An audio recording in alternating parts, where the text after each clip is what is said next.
Vamos a cerrar nuestro evento con la última ponencia que está a cargo de Demetrio Díaz. Demetrio ya algunos lo conocen porque estuvo también participando en el evento que se realizó hace un mes más o menos de Derechos Humanos. Él es, me corrige si me equivoco, estudiante del último año de filosofía y cuarto año, y ha trabajado temas vinculados a género, temas también vinculados a el movimiento de LGBTIs, y el día de hoy cierra este evento académico de Grupo Frónesis con una ponencia titulada Rasgos patriarcales del contractualismo moderno, notas acerca del sexismo en Jean-Jacques Rousseau. Bueno, voy a comenzar con dos pequeñas aclaraciones. Primero, que la modernidad es algo que nos acompaña hasta ahora.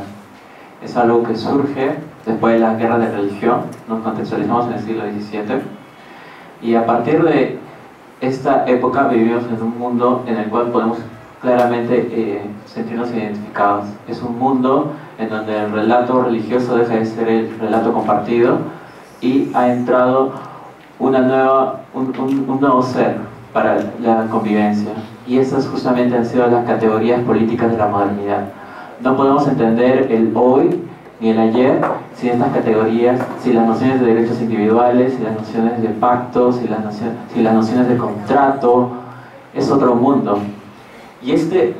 Todas estas categorías es lo que ahorita de alguna manera nos vincula a otras sociedades. Es lo que realmente ha definido como humanidad actualmente un relato de origen. O sea, es lo fundacional hoy por hoy en la convivencia.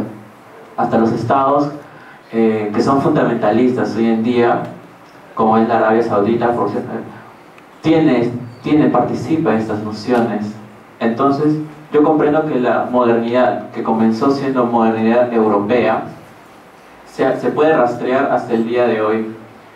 Nuestro tipo de convivencia es heredera del mismo que se acabaron las guerras de religión, con fecha clave de la paz de Westfalia. El relato religioso fue sustituido por uno nuevo, las categorías políticas de la modernidad. Se tiene muy entendido de que la religión cae por el relato científico, que el relato científico viene a ser el relato compartido por todos nosotros, pero eso no es tan plausible. ¿Cómo un relato cambia a otro de un día para el otro? El relato anterior tuvo que deslegitimizarse, tuvo que perder su sentido para unir a las personas, y en esa necesidad de tener otro relato surge todo este mundo que llamamos modernidad, con todas sus categorías. Entonces, esa sería la primera aclaración. Yo entiendo de esta manera modernidad. La segunda aclaración sería que entre una de esas nociones nuevas de la modernidad, una nueva categoría de la modernidad, que es la de contrato, con todo lo que he dicho anteriormente, aparece antes de la modernidad. Aparece en la Edad Media, es el contractualismo medieval, que es la típica de un pueblo que pacta con un rey. Eso lo podemos ver, por ejemplo, en Filmer, en Suárez. O sea, hay un contractualismo. O sea, el contractualismo no es una novedad de la modernidad, pero lo que sí trae la modernidad es el hecho de que se cuestiona qué es ese pueblo que pacta con un rey, y dice, ese mismo pueblo también es producto de un contrato previo. Y esa es la novedad de la modernidad, decir que el pueblo hace un contrato, y para que estos hagan un contrato tienen que ser libres e iguales. Entonces, esta nueva manera de ver la política, si bien comienza en el siglo XVI, en el siglo XVII, en el siglo XVIII aparece Rousseau, en donde se encuentra con una situación en donde, como él mismo llama, ve al hombre desgarrado. Es una situación en donde él ve que a inicio de la modernidad, y con un solo siglo de modernidad, él ve demasiadas contradicciones, ve que sigue habiendo desigualdades, que esta idea de que el progreso en las ciencias está unido al progreso social no es válido, y lo sigue siendo hoy en día. Piénsese las mujeres musulmanas viviendo en medio de grandes rascacielos en Dubái, por ejemplo. Entonces, justamente con toda la noción de contrato no es de todo un invento moderno. Existe el contractualismo medieval y despótico. Podríamos calificarlo de contractualismo despótico. El pueblo ha pactado con el rey. Y eso que llamamos pueblo, los modernos dirán que es producto de un pacto previo, un pacto entre libres e iguales. Pensemos en Hobbes o en Locke, es esa idea. Entonces, Rousseau, en polémica con todas estas ilusiones de la modernidad, podríamos llamar también ilusiones ilustradas, justamente entra y dice: no, tengo un hombre desgarrado, y al parecer la única manera y esto es lo novedoso en su contractualismo, dice: no hay ningún pacto entre pueblo y rey, o la persona que va a ejercer el poder soberano. Simplemente existe el pacto para formar al pueblo. Los individuos pactan dentro de ellos mismos. O sea, es de alguna manera critica, pero al mismo momento con esa crítica radicaliza la idea de libertad e igualdad. Ve que en esa eliminación del pacto entre un pueblo y un rey, él radicaliza la idea de libertad e igualdad, puesto que así no hay cabida para ningún tipo de sugestión dentro.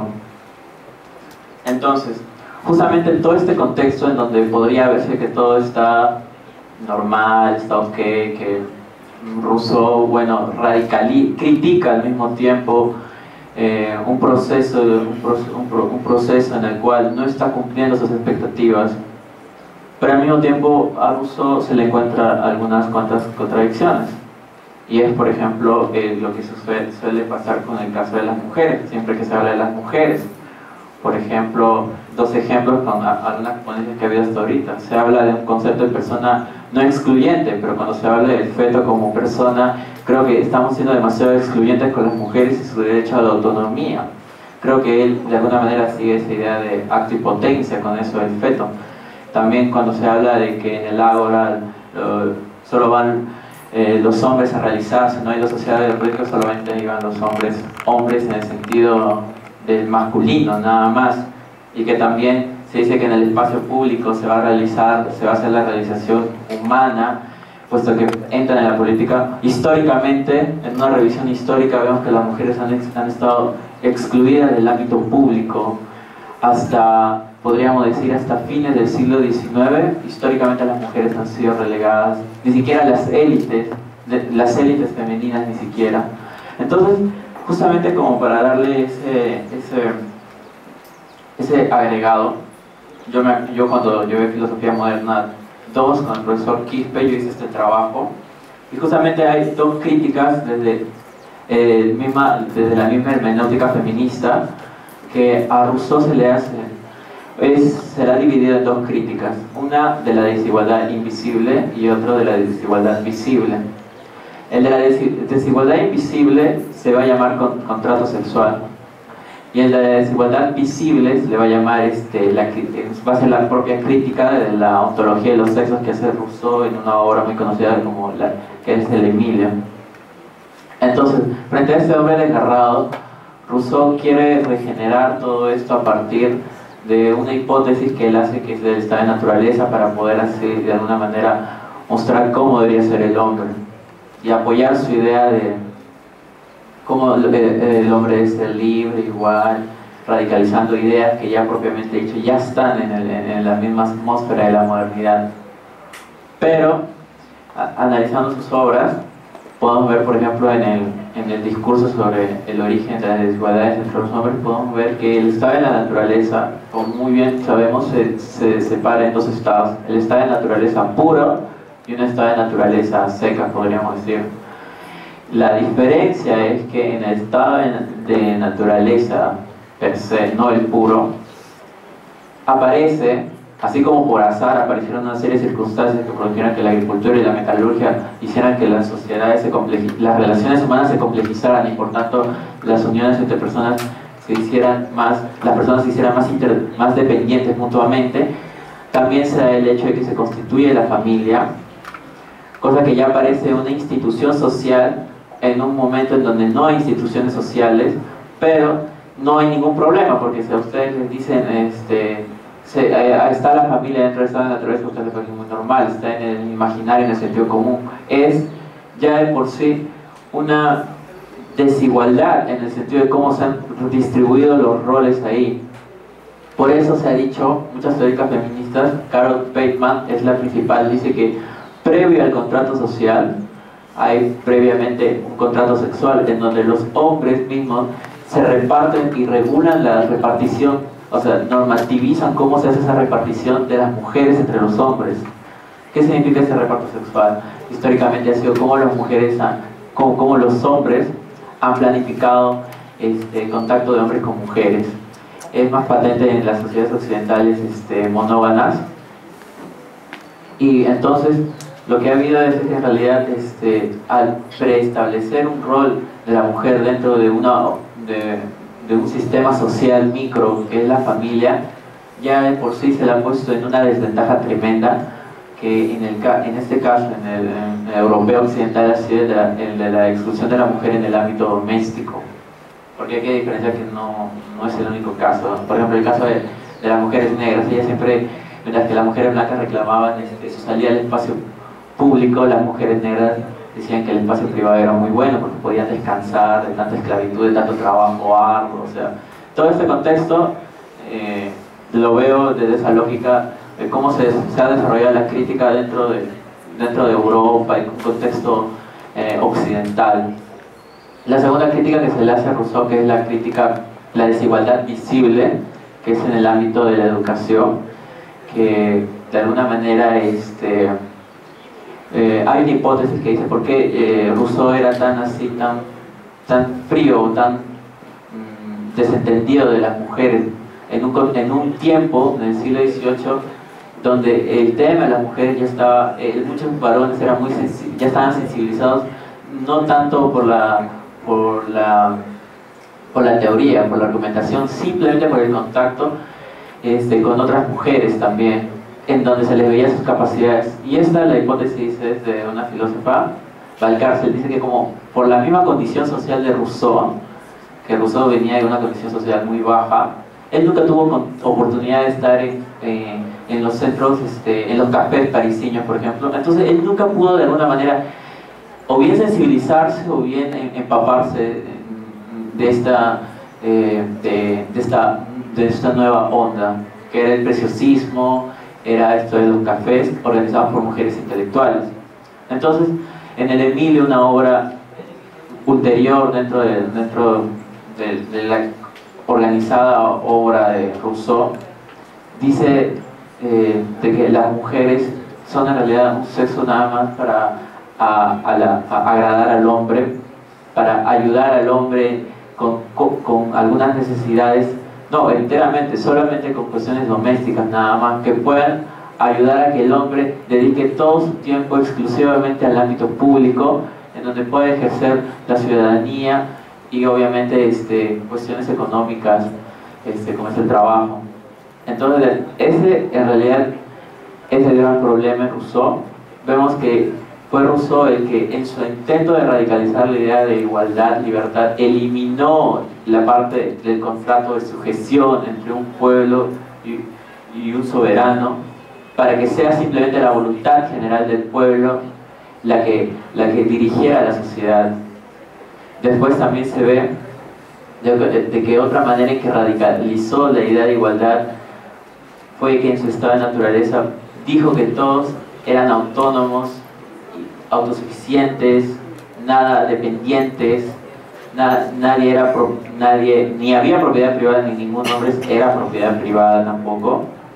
Pero pasa de que en el paso a la sociedad, la mujer entra a la esfera doméstica en un sistema micro que es la familia, y cuando quiere él no regresar, sino apoyarse en el estado de naturaleza para proponer su teoría política, no cambia eso, más bien ya en su estado de naturaleza argumenta en una cuestión de retórica, dice que hay dos estados de naturaleza prácticamente, y eso también en el mismo discurso de la desigualdad de los hombres hay dos capítulos, y esos dos capítulos corresponden a un estado de naturaleza pura y un estado de naturaleza per se, o sea, a secas nada más.